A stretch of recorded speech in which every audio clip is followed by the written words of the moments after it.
Assalamualaikum warahmatullahi wabarakatuh. Halo petani usia muda, jumpa lagi dengan saya Dumam Channel. Pada kesempatan kali ini saya akan membahas apa sih bedanya lalat BASF dengan lalat rumahan, bagaimana ciri-cirinya, bagaimana hidupnya di alam. Jadi simak baik-baik agar kalian tidak salah budidaya lalat BASF.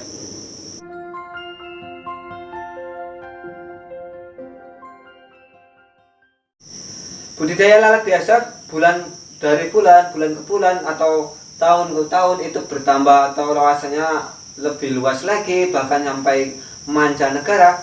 Kita ulas itu perbedaannya ada banyak. Untuk maggot BASF kan tidak mempunyai bakteri, dia tidak membawa bakteri atau bibit penyakit bagi manusia, dia tidak merugikan manusia, bahkan justru dia menguntungkan. Jadi untuk lalat BASF itu perbedaannya dari segi bentuknya, atau posturnya itu lebih panjang.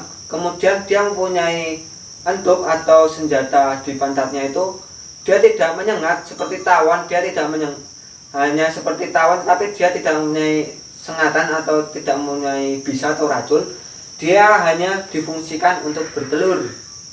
Nah, fungsinya seperti gambar di samping ini. Dia mempunyai sayap yang panjang, mempunyai perut yang panjang, dan di ujung pantatnya itu ada semacam senjata atau semacam ekor digunakan untuk menaruh telur.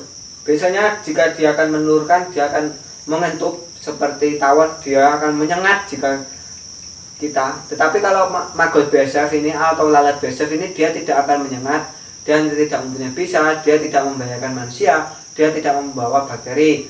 Beda jauh jika dengan lalat rumahan. Lalat rumahan dia teksturnya itu bulat, terus kemudian sayapnya kecil, posturnya kecil, terus dia membawa bakteri, dia makan, dia minum. Sedangkan lalat BASF ini tidak makan dan minum.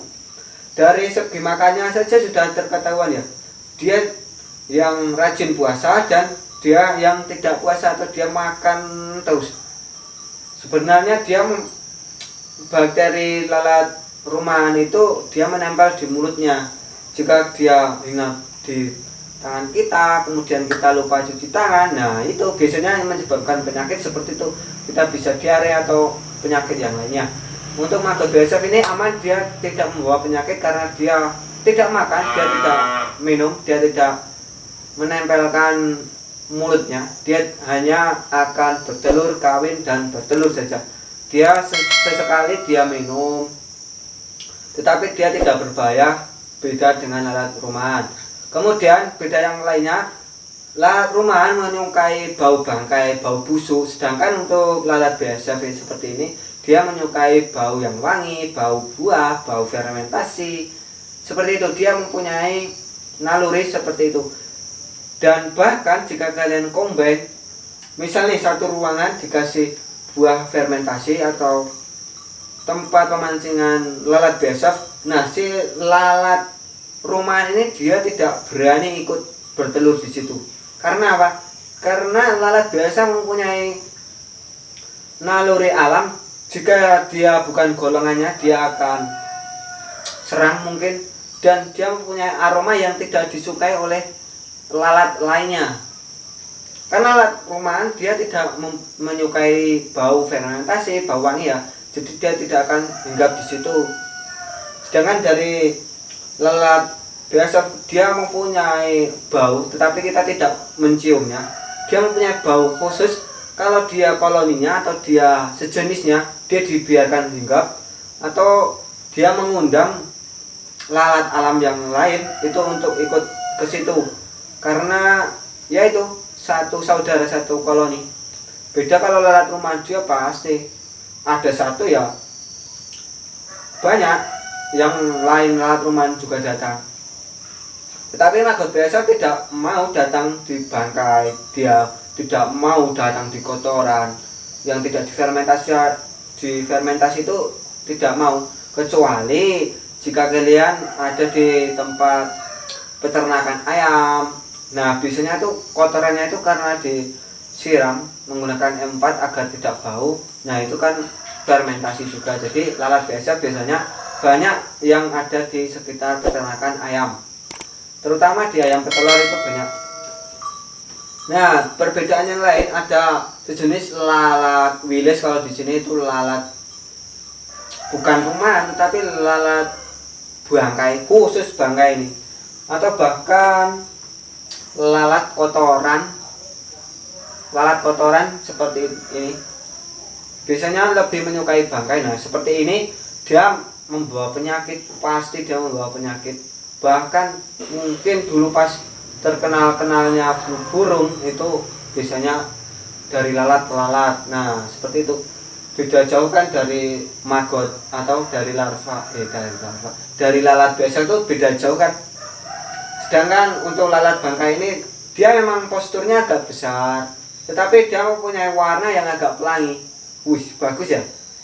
Dia mempunyai warna agak pelangi, tetapi ya itu tadi dia penyuka bangkai. Jangan dibudidaya, atau saya nggak tahu sih, mungkin berapa puluh tahun atau 100 tahun kemudian mungkin juga ada inovasi untuk budidaya atau enggak, saya nggak kurang tahu. Tetapi itu berbahaya untuk manusia. Beda dengan lalat BSF seperti ini, dia lebih aman untuk manusia. Ada lagi lalat yang ada di sawah atau di ladang seperti ini. Ini hampir mirip dengan lalat BSF. Dia mempunyai postur yang panjang, dan BSF ini juga mempunyai postur yang panjang, mempunyai sayap yang agak panjang juga. Dia mempunyai tekstur yang besar, dan lalat BSF juga mempunyai tekstur yang besar seperti tawon juga, tetapi kecil. Kalau di sini namanya tawon kemit, biasanya ada di tawon dinding-dinding, hampir sama, bentuknya hampir sama, jadi jangan salah. Kalau seperti ini perbedaannya seperti apa? Nah, perbedaannya ada di pantatnya. Pantatnya itu kalau lalat ladang atau lalat sawah itu tidak mempunyai entup atau senjata untuk mengentup seperti tawon itu. Kalau sedangkan lalat BSF dia mempunyai entup, tetapi dia tidak mengentup kepada manusia, dia hanya akan mengentupkan telurnya.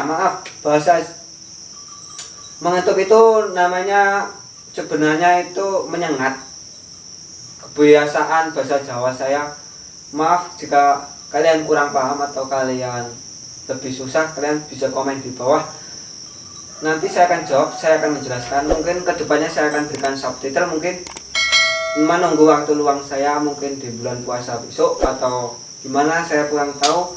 Yang jelas channel ini akan membahas seputar dunia peternakan. Yang saya jalani ada ayam, ada lele, ada bebek, ada jangkrik, ada maggot, dan lain-lain. Silahkan subscribe dulu bagi yang belum, dan terima kasih yang sudah. Selamat menonton lagi. Nah, kemudian ada jenis lalat yang lainnya, ada lalat kecil-kecil. Ini jelas udah beda dengan lalat maggot biasa ya. Ini biasanya lalat buah. Dia memang lalat buah, tapi dia kecil, teksturnya kecil, warnanya agak merah seperti ini. Sedangkan warna dari lalat BSF itu hitam. Namanya aja lalat Black Soldier Fly, lalat tentara hitam. Sebenarnya penyebutan lalat BSF ini salah. BSF aja sudah lalat, tetapi karena susah untuk mengucapkan bahasa Inggris, jadi saya mengucapkan lalat BSF saja. Black Soldier Fly. Black itu kan hitam, soldier kan tentara, hitam itu ya hitam, jadi tentara hitam. Lalat buah yang buahnya tentara hitam. Kemudian di perutnya itu ada kantong telur, bukan kantong Doraemon tapi kantong telur. Dia menyimpan telur. Setelah menetas dari pupa, dia sudah membawa telur, cuma dia belum matang. Dia setelah kawin baru matang, jadi dia akan bertelur setelah kawin. Kalau dia tidak kawin, dia tidak akan mengeluarkan telurnya. Jadi tidak ada kata non fertil atau tidak fertil. Jika bahasa ayamnya itu fertil dan tidak fertil. Kalau lalat seperti ini, jika dia tidak dibuai ya tidak dikeluarkan. Dia tidak mempunyai naluri untuk bertelur. Nah, seperti itu perbedaan lalat rumahan dan lalat BSF. Semoga kalian tidak salah budidaya maggot BSF. Bagi kalian yang masih bingung bagaimana caranya, silahkan simak di video playlist budidaya maggot BSF di channel Odong Farm. Dan jangan lupa subscribe bagi yang belum. Salam Petra Indonesia Berjiwa Muda.